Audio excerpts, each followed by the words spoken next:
এই গ্রামের লোকসংখ্যা প্রায় ৩,০০০। এখানকার মানুষেরা সুপেয় পানির তীব্র সংকটে ভুগছেন। দরিয়ানগর এলাকার বাসিন্দা ফাতেমা বেগম দীর্ঘ ৩০ বছর ধরে এই এলাকায় বসবাস করছেন স্বামী সন্তান নিয়ে। প্রতিদিন সকালে ফাতেমা পানি আনতে যান পাশের পাড়ায়। পাহাড় বেয়ে অনেকটা জীবনের ঝুঁকি নিয়ে সংগ্রহ করতে হয় পানি। কেবল টাকা দিলেই পাওয়া যায় পানি। তো আমার থেকে ওইখানে টিউবওয়েল একটা আছে, এখানে যাইয়ে পানি আনার লাগে। তো এই অনেক কষ্ট আমাদের পানির সমস্যার ধরে ২৬ বছর আমরা আছি। তো এখন সবাই কষ্ট আছে, আমি একজন না।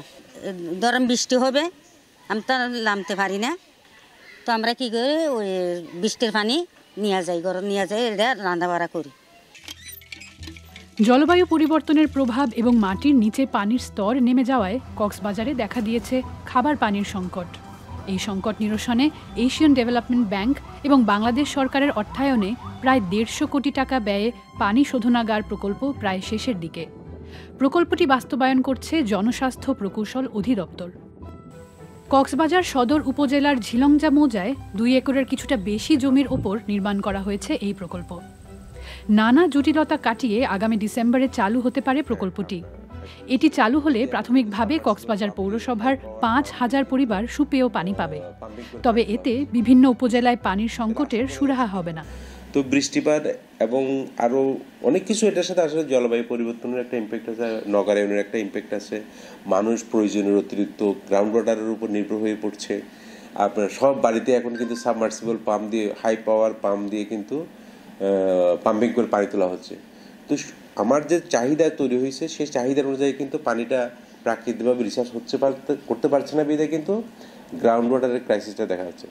তো এখন যেহেতু আমরা সারফেস ওয়াটারটাকে এখানে ইন্টিগ্রেশন করতে যাচ্ছি, তাহলে আশা করা যাচ্ছে কিন্তু গ্রাউন্ড ওয়াটারের চাপটা কম পড়বে। গ্রাউন্ড ওয়াটারের চাপ কম পড়লেই ওইটা রিসোর্স হিসেবে থেকে যাবে, আর আমরা সারফেস ওয়াটারটাকে ব্যবহার করব। আলটিমেটলি ১ বছর ৫ বছর পরে কিন্তু এটা কিন্তু আবার একটা স্থিতিশীল অবস্থা চলে আসবে। বিশ্বের বিভিন্ন দেশে সমুদ্রের পানি পরিশোধন করে তা স্থানীয়দের মাঝে সরবরাহ করা হয়ে থাকে। এমন কিছু উদ্যোগ অদূর ভবিষ্যতে নেয়ার কথা জানালেন জনস্বাস্থ্য প্রকৌশল অধিদপ্তর। ফাতেমা স্বপ্ন দেখেন ভবিষ্যতে তাদের এই সংকট দূর হবে। আমার নাতি হোক, পুতি হোক, দেখেন আমার ছেলে মেয়ে আরিল্লা সব আছে, ২০-৪০ জন, অনেক পরিবার আছে।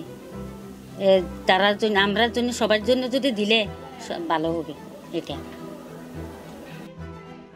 যে কোনো দুর্যোগে এই অঞ্চলের মানুষ সবচেয়ে বেশি পানি সংকটে পড়েন।